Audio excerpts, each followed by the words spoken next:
여러분 안녕하십니까? 중앙선거방송토론위원회가 주관하는 2013년 제1차 정당정책 토론회 진행을 맡은 홍기섭입니다. 오늘 토론회는 당면하고 있는 경제 현안 가운데서 특히 국민들의 관심사항에 대해서 각 당은 어떤 입장과 정책을 가지고 있는지 비교 검증해보는 시간으로 마련했습니다. 통합진보당 이상규 정책위 의장입니다. 예, 반갑습니다.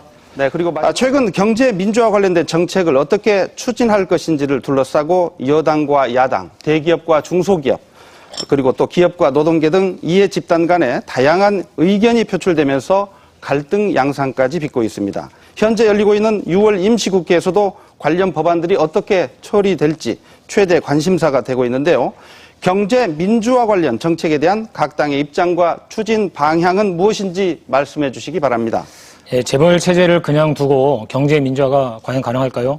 의뢰의 눈물을 닦아주겠다, 상생하자 목소리를 높이곤 있지만 들여다보면 의뢰에게 조금 더 떼어주겠다고 하는 조삼모사에 불과합니다. 속으시면 안 되죠. 횡포를 부린 절대 강자, 여기가 핵심입니다. 문화발 확장, 납품 단가 후려치기, 최근 밝혀진 역외 탈세까지 재벌 체제를 해체하여 국민의 품으로 돌려줘야 합니다. 먼저 순환 출자 금지, 출총제, 금산분리, 지주회사 개혁, 계열분리, 명령제 등으로 재벌 소유 구조를 바꾸어서 전문 대기업으로 육성하겠습니다. 두 번째, 재벌 횡포를 내부에서 견제할 노동조합을 혁신, 강화하고 노더 공동결정법으로 기업의 활력을 제고하겠습니다. 세 번째, 소비자 권리를 향상시켜 감시 기능을 높이고 경제 성과를 서민에게 돌리겠습니다. 무상급식, 무상의료를 선도해온 진보당이 경제 민주화에서도 진일보한 해법을 제시하겠습니다. 감사합니다. 지금 이제 편을 가르지 말자라고 말씀하셨는데 사실은 편을 가른 거는 힘이 있는 쪽에서 먼저 편을 가른 거죠. 저는 그건 분명히 했으면 합니다. 삼위일체를 말씀하셨는데 작년 연말에 그 유통산업발전법 같은 경우에는요.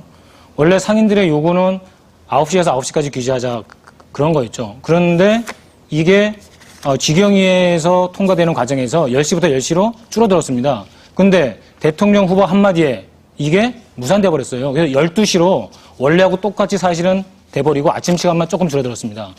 삼위일체를 말씀하셨지만 새누리당 국회의원들도 그리고 대통령도 전혀 경제 민주화에 대한 의지가 보이지 않았던 겁니다. 이렇게 가진 자들을 위한 정치를 하고 있는데 새누리당에서는 어떻게 경제 민주화라고 그렇게 얘기할 수 있겠습니까? 네. 좀 전에 그 홍정학 의원이 말씀하신 비과세 감면 같은 경우에도요. 그거는 재벌이 악이다.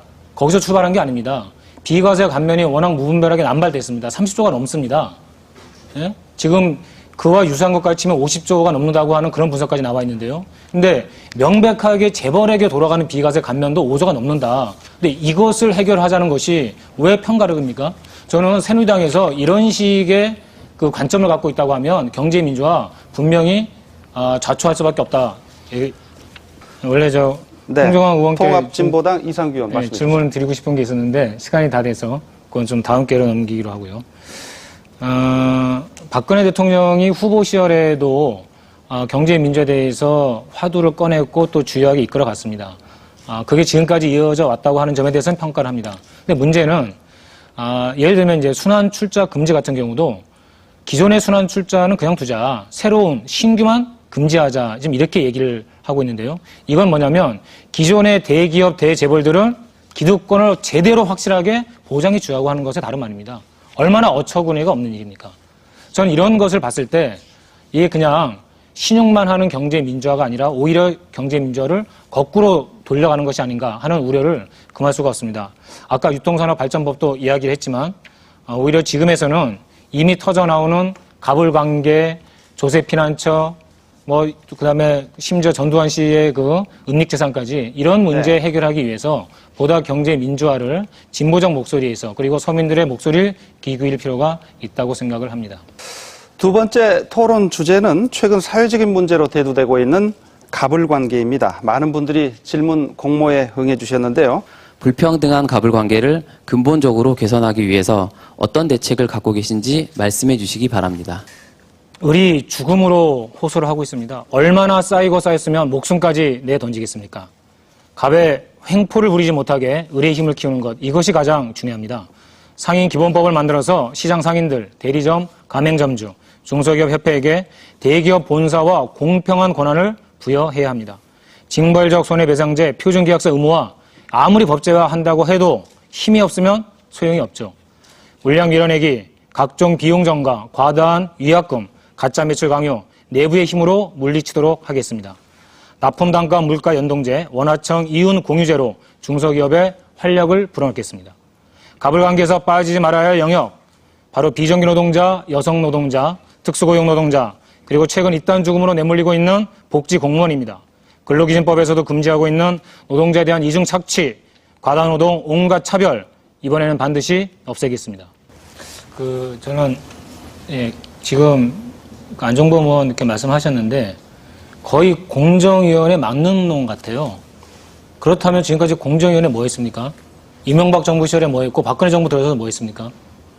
왜 이런 대목부터 반성을 하셔야 되는데 반성을 하시지 않는지 저는 그 대목에 대해서 질문을 하나 드리고요. 동시에 홍종학 의원님께도 하나 좀 질문을 드리고 싶은 게 의뢰 눈물을 닦아주겠다고 하는 거에 대해서는 동의를 합니다. 그런데 저희 고민은 뭐냐면 그러니까 의를 자꾸 보호해 준다고 해서 의리 과연 보호가 될 거냐. 의리의 힘을 키워야 되는 거 아니냐. 민주당에서 16개 법안을 이야기를 하셨는데 의리의 힘을 키우는 이런 것은 뭐가 있는지 그 방안이 있으면 좀 말씀해 주시면 고맙겠습니다. 아시겠습니까?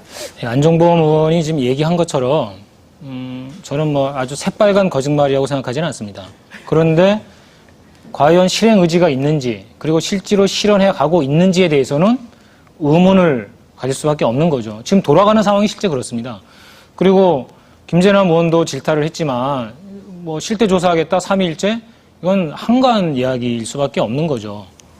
그러니까 그리고 저는 이제 민주당이 상당히 노력하고 있는 거에 대해서도 이제 그건 좋지만 좀 유감인 건 뭐냐면 그러니까 새누리당에 그렇게 저는 호소할 문제인가 오히려 의뢰 눈물을 닦아주는 게 아니라 을과 함께 그 속에 함께 뒹굴어 나가면서 이 문제를 해결해야 되는 것이 아닌가. 그러면 새누리당으로서도 어찌할 수 없는 거대한 힘을 함께 만들어서 이 문제를 풀 수가 있습니다.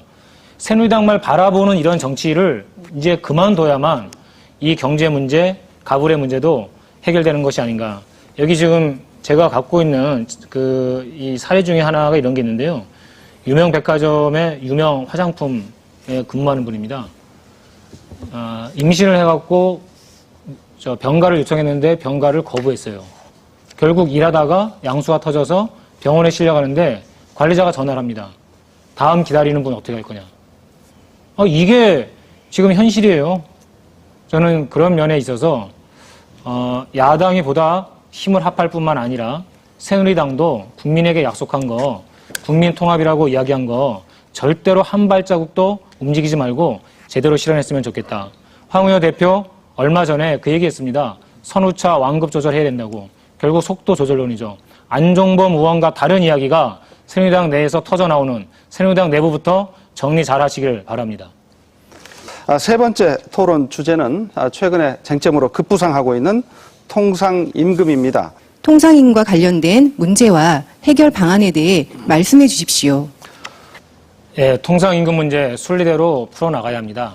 노동자에게 고정적, 일률적, 정기적으로 지급하는 것이 통상임금이죠.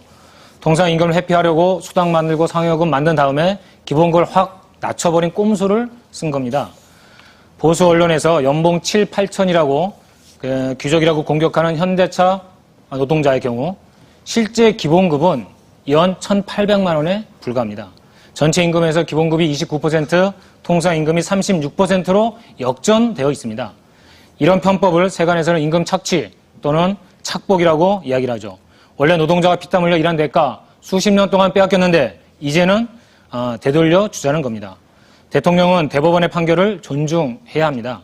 미국 방문길에 GM 회장에게 통상임금 해결을 약속을 했는데요. 네. 산업여건 한국의 노동자들보다 미국 회장이 그렇게 힘세 보이는지 대한민국의 진보당은 땀 흘려 일하는 한국 노동자들과 사법부 판결을 지켜나가겠습니다.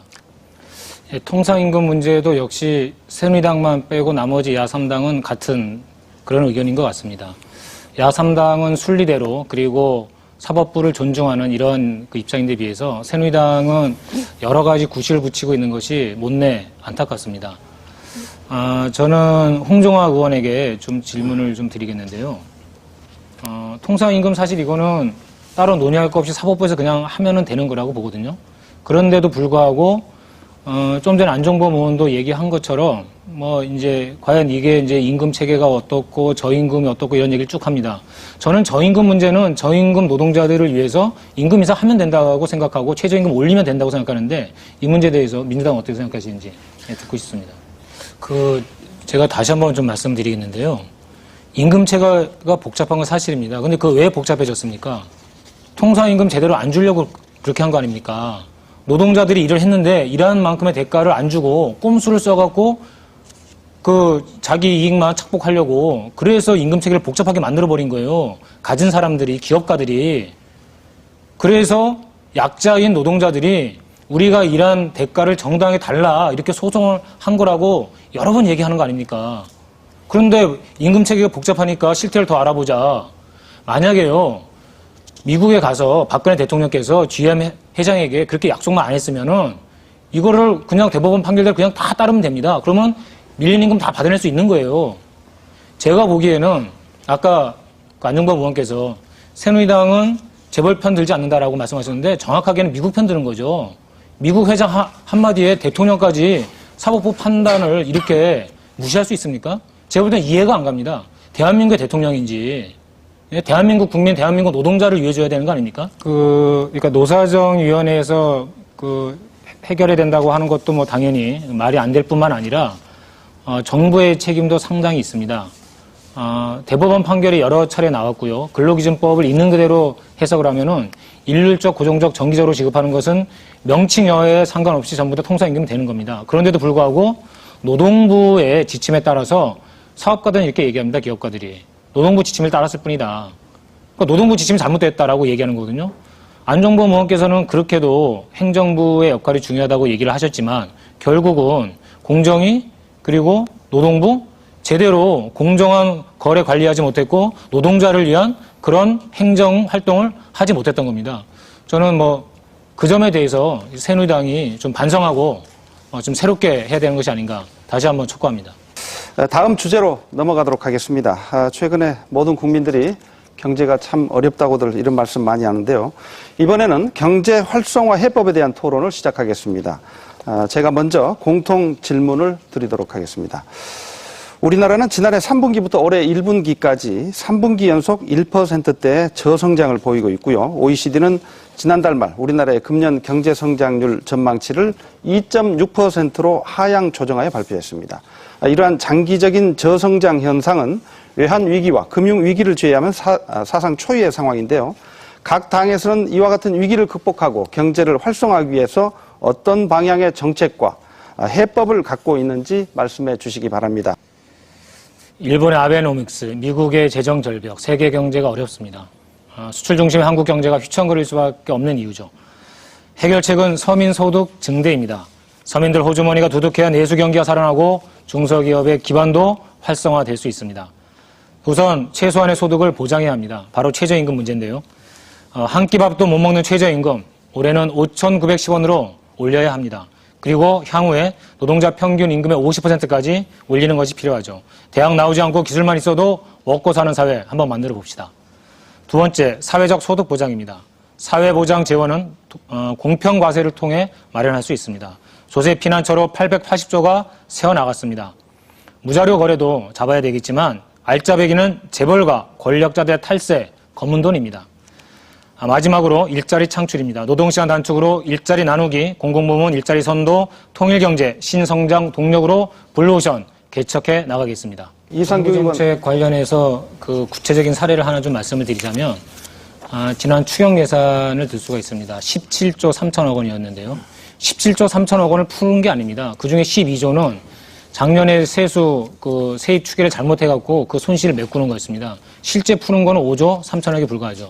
정부에서는 이거 중에서 일자리, 민생 3조라고 얘기를 했는데 일자리 창출 예산이 얼마인지 기재부 장관한테 확인해 봤습니다. 3,500억이었습니다.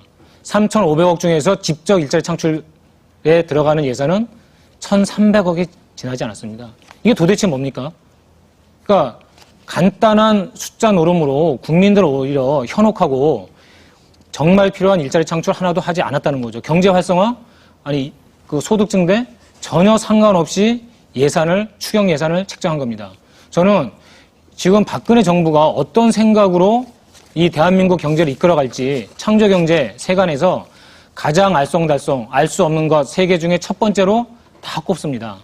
저는 이 문제에 관련해서 새누리당이 오히려 국민들 속에 들어가서 현장의 이야기를 들어야 되는 것이 아닌지 다시 한번 당부드립니다.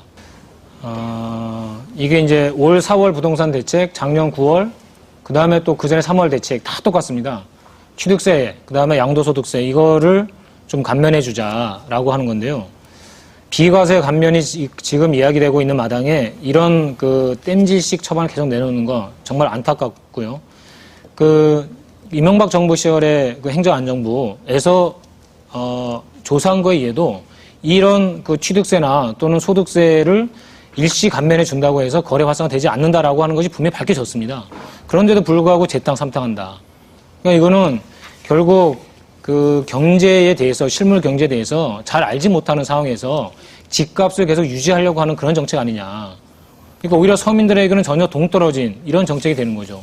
추경 예산도 그래, 부동산 대책도 그래, 창조경제 뭔지 분명하지 않아. 도대체 뭘 하겠다는 건지 국민들은 궁금할 수밖에 없습니다. 이번에 5번째 토론 주제는 고용 및 근로환경 문제입니다. 청년 실업 문제는 50대와 60대 학부모들에게 가장 큰 걱정거리인데요. 각 당은 청년 실업 문제를 해결하기 위해 어떤 대책을 세우고 있는지 구체적인 답변을 해주시기 바랍니다. 네, 청년들의 일자리 문제 심각하죠. 고용률이 한 29%, 23%밖에 안 됩니다. 나머지 76%는 이태백, 386 신세라고 하는 건데요. 청년들의 희망 프로젝트 저희가 한번 말씀해 드리겠습니다. 먼저 노동시간 단축으로 일자리를 늘리자. 주 52시간만 일을 해도 69만 개 이상의 일자리가 창출된다고 합니다.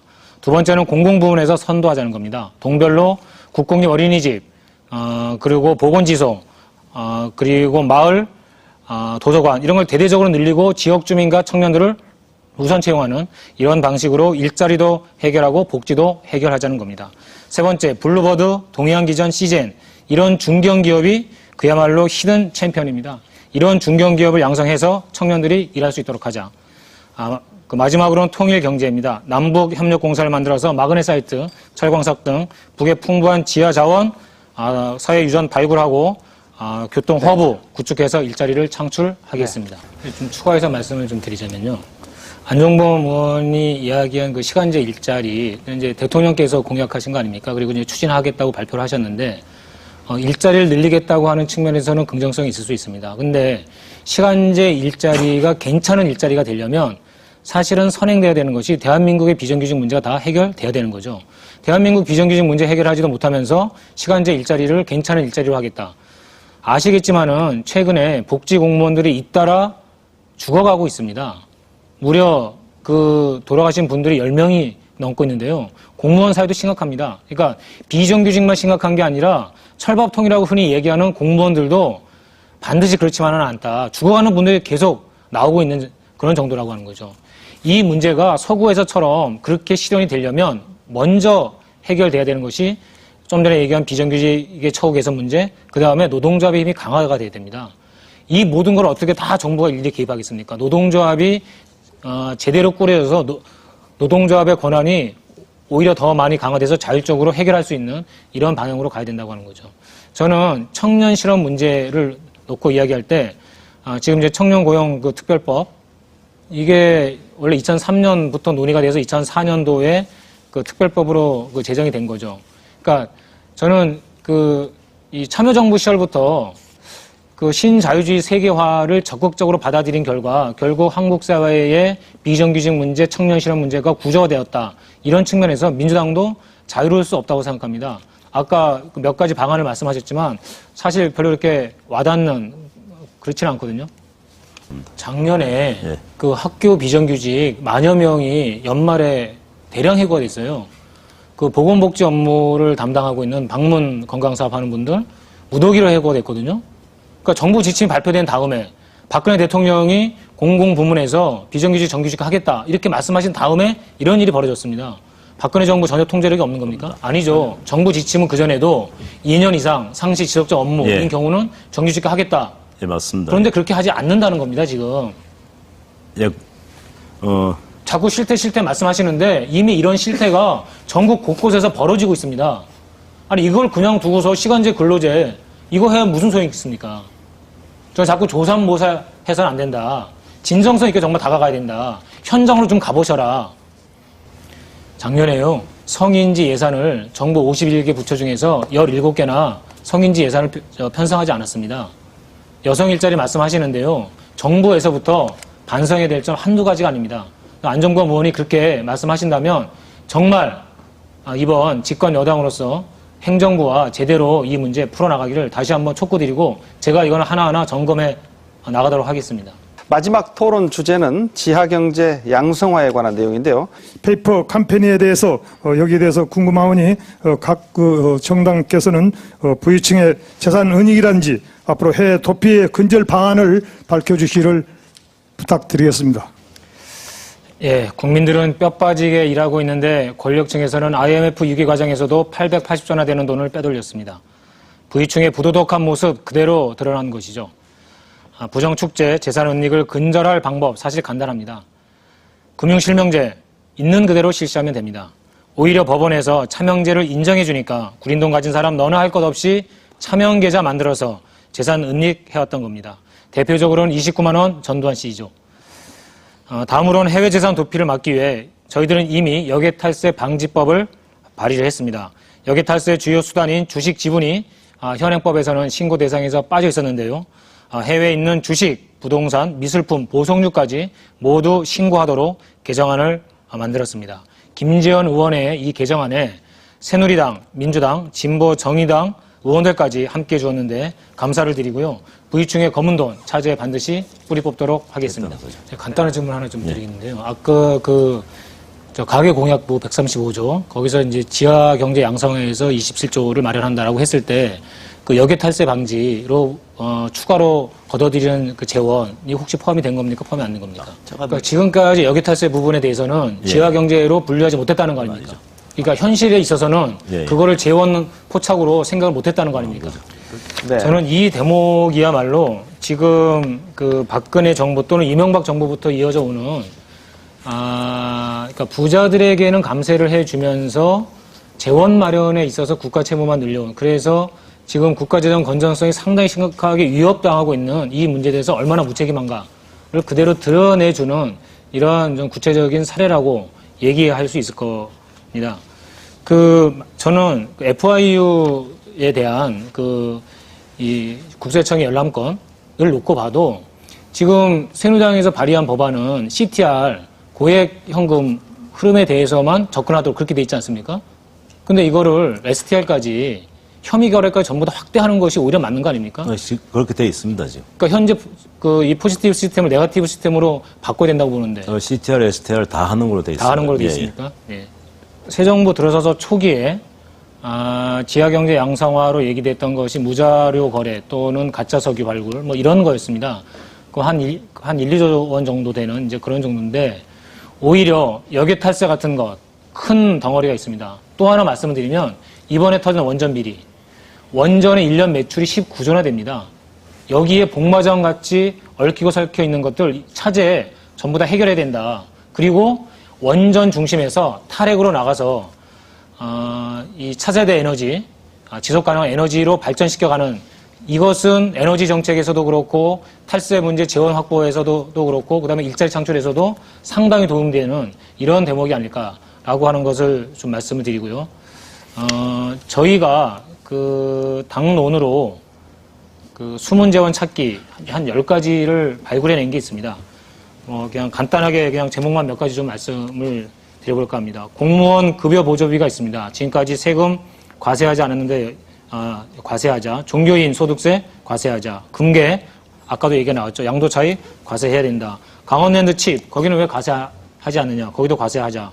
FI 정보 접근권을 강화하고 금융 차명 거래는 규제하자. 고액 체납자뿐만 아니라 주변의 특수관계인까지 재산 형성 과정에 대해서 추적하자. 관련된 것이 이번에 전두환 씨가 되겠죠. 불법 차명 거래, 반환 청구, 불인정하고 간이세제 폐지, 상장 주식 파생 상품에 대한 양도 차익까지도 강화하자. 이런 폭넓은 숨은 재원 찾기로 저는 국민 경제 보다 활성화해야 된다고 생각을 합니다. 서민의 정이 묻어나는 서울 관악을 통합진보당 이상규입니다. 어떻게 토론 잘 보셨습니까? 이제 옥석이 좀 가려지시죠?